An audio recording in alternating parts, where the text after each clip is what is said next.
are your sana.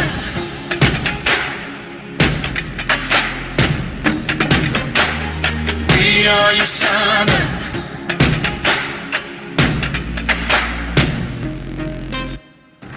Not many years ago, there was a man who felt a fire in his soul.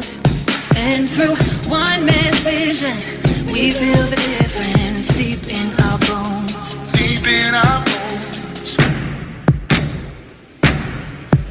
And we want everyone to know we are your sana. Changing the world. Live life and love it. Having you heard. We dream of a place for all human race to be healthy and happy for life. Future's upon us. We are your sana.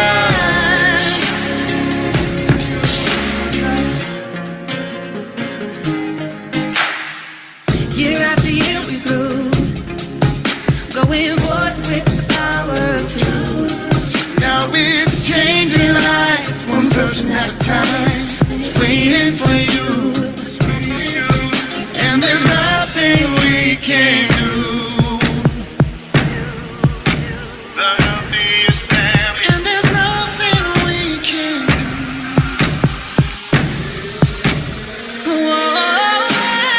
We are your sana, changing the world. Live life and love it. Having you heard. We dream of a place for all human race to be healthy and happy for life. Future's upon us. We are your sana. Nation to nation we go, making the whole world our home. Now together we're standing, one big family, united and strong. We are your sana. We're Changing the world. we Live life and love it.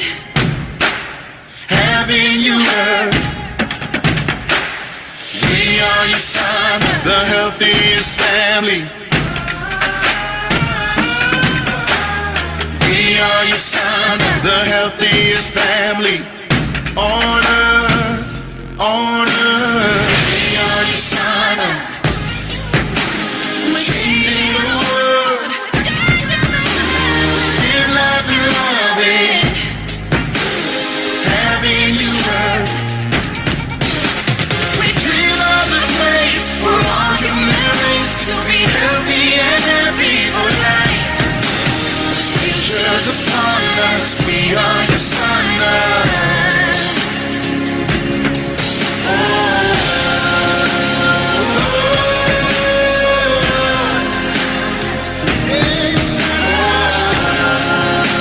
The healthiest family on earth, on earth. The healthiest family.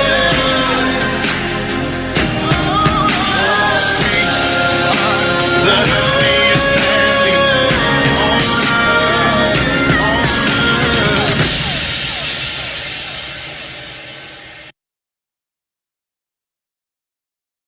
Ayan. So, good evening, everyone.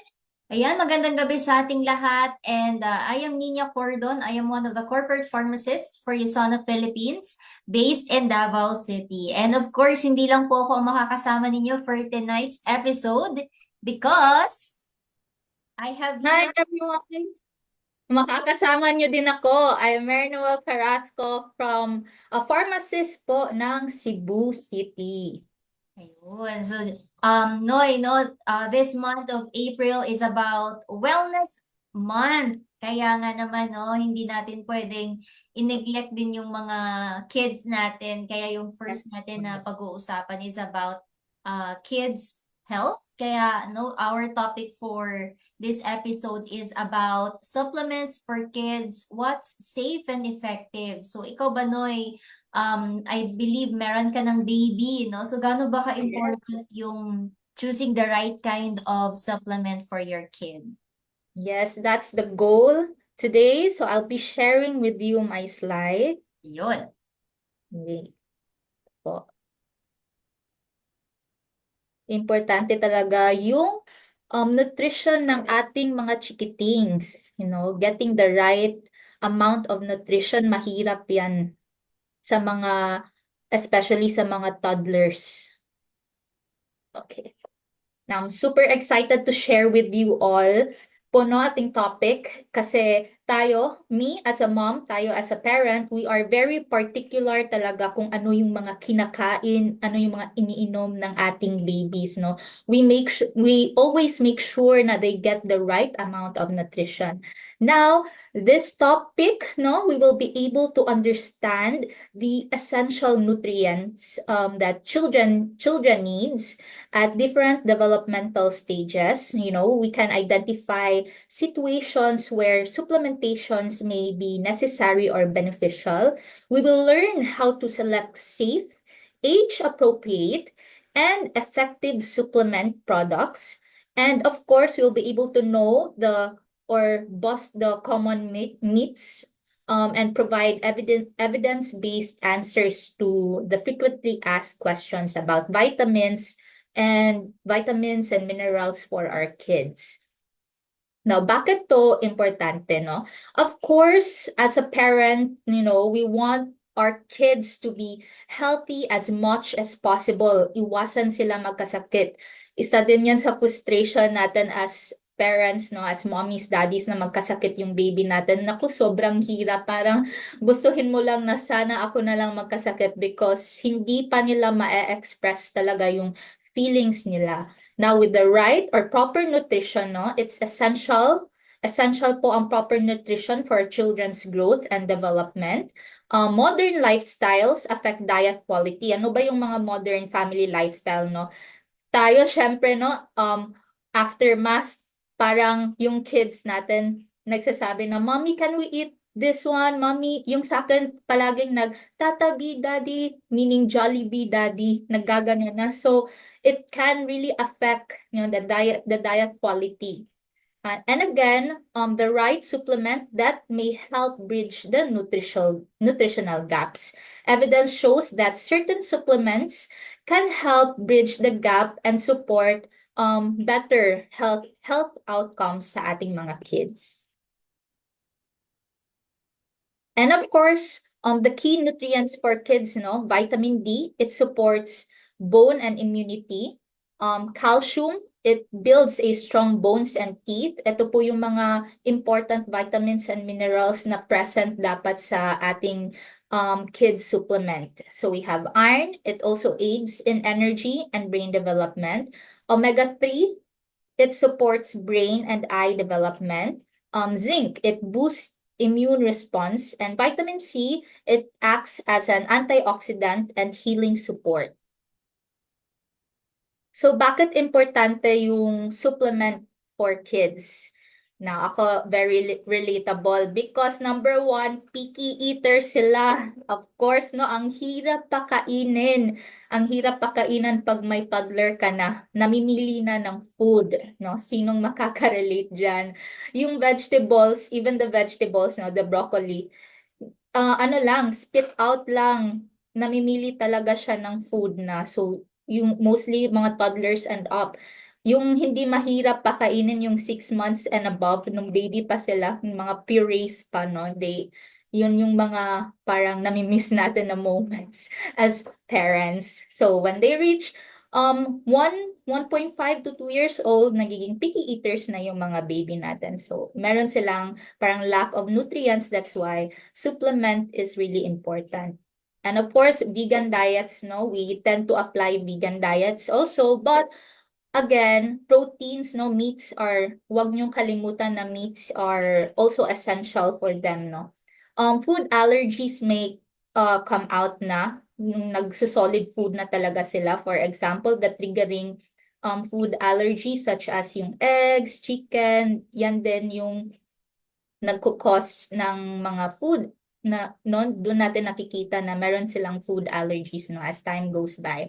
then also medical conditions, and of course, low sun exposure. For me kasi, yung baby ko, hindi ko pinapayagan to go outside, especially yung heat index natin sa Philippines, around 10 to 2 p.m., 10 a.m. to 2 p.m., nakaka-harsh ng skin. So, medyo nasa bahay lang siya, lumalabas around 4 p.m., but hindi siya masyadong nakakalabas kasi only baby din siya, wala siyang kalaro. So yun yung mga factors why we need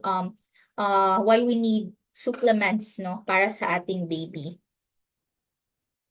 And of course, what are the safe supplementation guidelines, no? Ate Nina will further discuss this one. Yan. So, thank you so much, Yes. Noy. Ayan. So, Thank you. na-learn na natin yung mga different nutrients, no? At even yung mga responses ng mga bata, no? Whenever they are fed by their parents. Naku, pahirapan. Talagang challenging. Yung mga Very challenging. especially, no? Tama, no? Yung mga toddlers natin. So, ito na talaga yung nag-iiyakan na doon sa table kasi ayaw kumain, ayaw talagang sundin yung mga parents nila kasi they have this choice of the food that they want. But of course, as parents, sabi nga ni Noy, gusto niya din talaga na mabigyan ng masustansyang pagkain or even no, the kind of nutrients na kailangan ng baby niya. And so, for those challenges, no, especially for the picky eaters na mga bata, as they grow up and they are considered growing, no? So, kailangan nila ng susustansyang pagkain. At pag hindi nila natanggap yun, of course, there would be deficiencies. Makakaapekto po yun sa kanilang paglaki, especially the brain development, no? Gusto natin na performer yung mga anak natin sa school, no? They can easily learn things, they are energetic, hindi sila matamlay, no? At talagang okay yung pag-grow nila, no, as a kid. And so, what could be the answer to this? So, aside dun sa mga healthy food, no, na kailangan natin ibigay sa kanila, we can bridge the nutrient gap by providing the right supplements. But of course, we don't give everything that we see on TV or whatever we see on the internet or sabihin natin kung ano yung popular choice ng madlang people, no? But we want to see to it that yung mga parents natin who are right now listening, we will be having these guidelines in choosing the kind of supplement. So ano ba yung mga different guidelines natin sa pagpili ng tamang supplement para sa mga bata? So first, use child-specific doses. Next is choose safe, age-appropriate forms. And hindi pwede na tayo-tayo lang, no? We also need the help of our pediatricians, especially sa mga bata na may mga underlying medical conditions, may mga allergies, or maseselan, kailangan po ng pag-consult ng mga pediatrician natin. And of course, select third-party tested products. So, isa-isahin natin yan. So, choosing the right products. When you are selecting vitamins or supplements for your child, importante po na may mga informed decisions tayo. So, ano ba yung mga dapat natin i-consider? Number 1 is to choose reputable brands with clinical testing and quality control. No, pwede po tayong pumili ng mga products kung saan nanggaling at gawa ng mga well-established companies known for their integrity, the transparency, and importante yung scientific research. Kasi po, pag meron po yung mga ganitong klaseng qualities, no, sa isang kumpanya, no, they undergo third-party testings. Pag may third-party testings na ginagawa sa mga produkto nila, we are sure that they meet the safety, the potency, and purity standards ng kanilang raw materials, even the production, yung pagmamanufacture ng mga produkto. No? So ano ba yung mga different certifications din na pwede natin tingnan? No, so we have here the USP or the United States Pharmacopeia, NSF International, or the GMP or the Good Manufacturing Practices. So ito yung mga magagandang indicators of high quality manufacturing practices. So pag may mga ganitong certification ng isang kumpanya, it means that you will be getting high quality products. Another is, we need to consider is read ingredient labels carefully. Hindi po ibig sabihin na maganda yung bote, advertised siya sa social media or sa television, at saka it's just everywhere, hindi ibig sabihin okay na yun. No, as parents, importante po na binabasa natin yung full ingredients, yung listahan, no, ng mga different ingredients, kung ano pong nakalagay doon sa bote, no? So check the label, sabi nga, no? And avoid products na may added sugars or yung mga artificial sweeteners or yung may mga synthetic dyes, no, like the red 40, or yung mga common allergens like gluten, soy, dairy, or nuts, unless appropriate naman siya dun sa bata. But if the kid has allergies to these products, nako, iwasan po natin yan. And piliin po natin yung supplement na may natural flavors and colors, if possible. Okay? And another is confirm the dosage matches your child's age and health status. So yung supplements po kasi kailangan age appropriate. Hindi big sabihin po na ginagamit or iniinom natin as adults, pwede po sa mga bata. No? Because even no, may mga supplements din na para sa mga teenagers. So hindi big sabihin na safe po siya sa mga teenagers, safe na din siya sa mga toddlers. Kailangan age appropriate po yun. And how do we know if age appropriate? We need to refer to the recommended dietary allowance or yung tinatawag nating RDA para sa kada isang nutrient, no, na fit for the child's age. So, ganyan, no? Kailangan talaga detailed tayo, mausisa, no? Kasi we want to give the best for our kids. And of course, we need to consult a pediatrician, yung mga healthcare professionals po natin, para malaman natin kung naka-align ba yung supplement na yon dun sa pangangailangan ng anak natin, especially pag may mga health needs sila or may mga existing conditions. Okay, so always consult your pediatrician. And avoid mega dosing. So, you know, hindi naman kasi pwede na magbigay tayo ng sobra-sobra, no, sa mga bata. Because giving more than the recommended amount ng vitamins does not lead to faster or better health outcomes. No? Kasi pag sobra po or excess po yung natitake nilang mga vitamins or minerals, such as yung mga fat-soluble vitamins natin like the vitamin A, D, E, K, pwede po yung mag-build up sa katawan and that could lead to toxicity or side effects. So let's stick to the suggested serving size. So pag sinabi pong 2 tabletas sa isang araw, yun po yung susundin natin. Hindi po tayo pwedeng sumobra. Or otherwise, advised siya ng inyong healthcare provider na okay lang na sumobra ng 2, maximum na po ang 4, hindi na po pwedeng sobra sa 4 unless provided po yan ng ating mga pediatrician.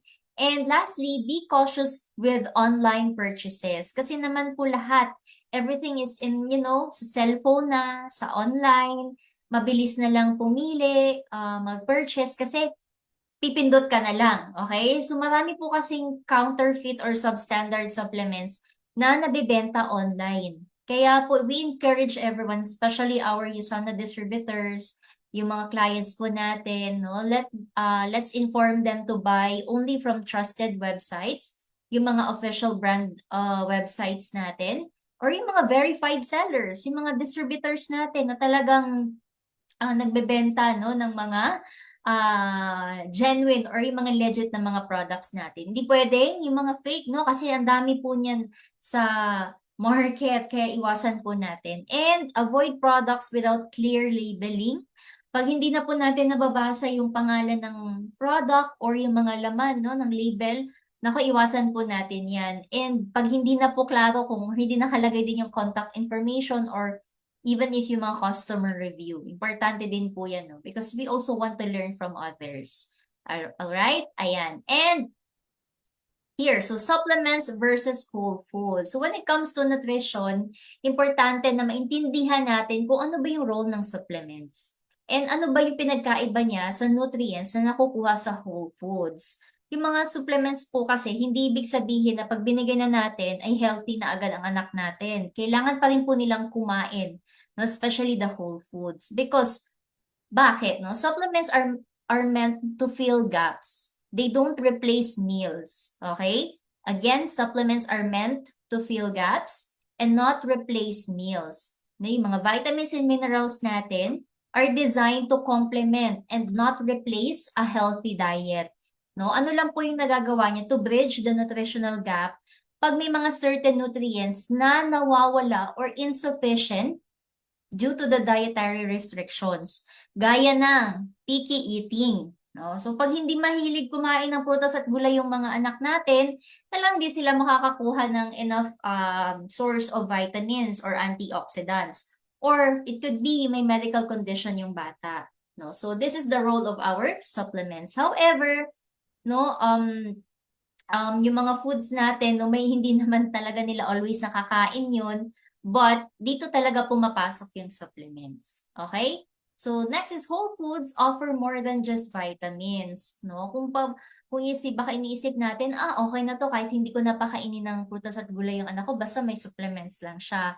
But you know what? Whole foods, no, can give you more than what vitamins can provide. No? Kasi yung whole foods natin, it contains complex blend ng nutrients, no? And it has fiber, no? So that supports digestion and gut health. It has also phytonutrients and antioxidants. Nakakatulong po, no, para mag-fight ng inflammation and protection against chronic diseases. And you know what? Whole foods have better bioavailability, meaning yung nutrients niya are more easily absorbed and utilized by the body compared to our supplements. And next, emphasize nutrient-dense food in your child's diet. So we need to encourage a balanced plate every day. So ano po yung laman ng plato ng ating mga anak? So fresh fruits and vegetables. Kailangan kasi nila ng vitamins, fiber, and antioxidants. So lagyan din po natin ng whole grains. Dito sa Pilipinas, ano nga po yung uso nating whole grains? Diba? Rice. No? Sa ibang bansa, oats. O may mga whole wheat sila doon. So it would provide them the energy, the fiber, and the B vitamins. Another is mga dairy or fortified alternatives, no? Yung mga sources ng calcium, ng vitamin D, ng protein. Napaka-importante po nito para sa kanilang bone health and muscle development. Also, huwag natin kalimutan yung mga lean meats, eggs, and legumes kasi they contain iron, zinc, and protein. No? Very essential para sa kanilang immune system, sa brain development, and sa muscle repair. Ayan. And lastly, don't forget the basics. No? Tubig at tulog. Ayan. So hydration is critical para sa digestion, sa brain function, and overall well-being ng mga bata. So let's make water their primary drink. I know a lot of drinks out there can really entice the kids. No? We have mga juices, may mga chocolate drinks tayo, di ba? So, hindi na natin i-name yung mga brands na yun. Pero, kung papipiliin yung mga bata, yun talaga yung gusto nila. Kasi matatamis, masasarap. Pero, as parents, no, we want them to be well hydrated. Kaya let's make water their primary drink. And sleep.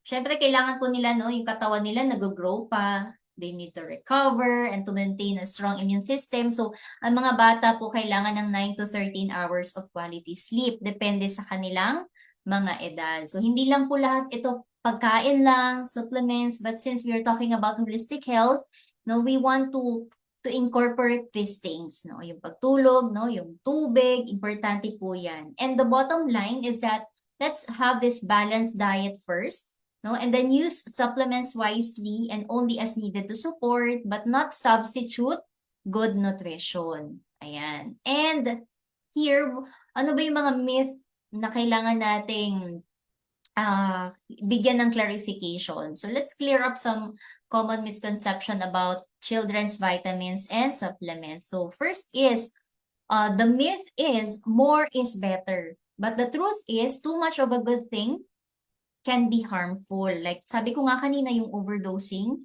no, ng certain vitamins and minerals like the iron, vitamin A, vitamin D, that can lead to toxicity at may mga serious side effects po sila. Okay? So, ibig sabihin more is better, kaya kailangan pa rin with the right amount. Next, all natural means safe. But you know, the truth is, natural ingredients can still cause harm. Just because yung label ng product is natural, hindi ibig sabihin safe na po yan para sa lahat.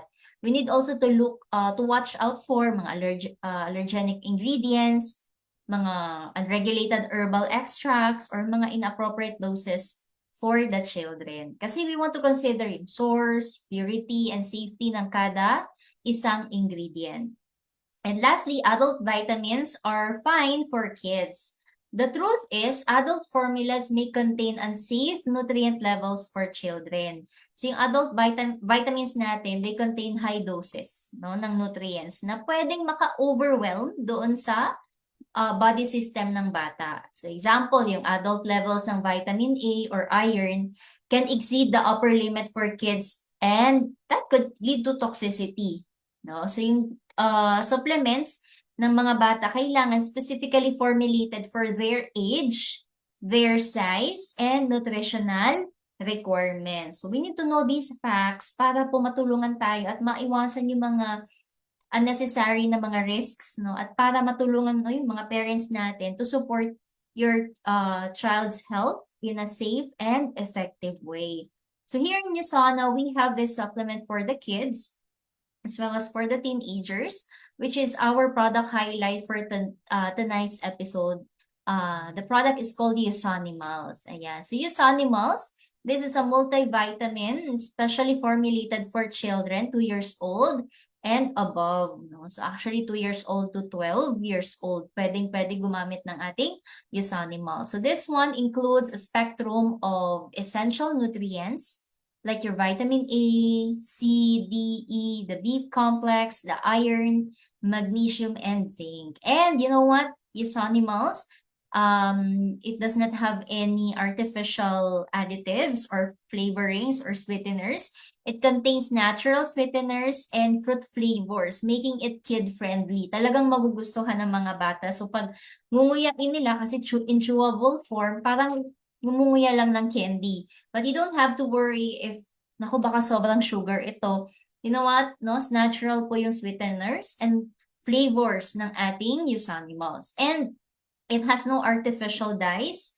Wala siyang mga preservatives or excessive sugar. And what's good about Usanimals is sabi nga natin, no, when we are trying to look for a good supplement for the kids, we need to set guidelines. And isa dun is yung third-party tested and it should be backed by nutritional science. So pasok po tayo dun, no, yung ating product na Usanimals. And what are our key takeaways? So kids, they benefit from a variety ng mga nutrients para supportahan yung growth and kanilang immunity. So hindi lang po isa or dalawang nutrients, but a variety of nutrients to support their growth and immunity. And supplements may be helpful for children with limited diets or specific needs.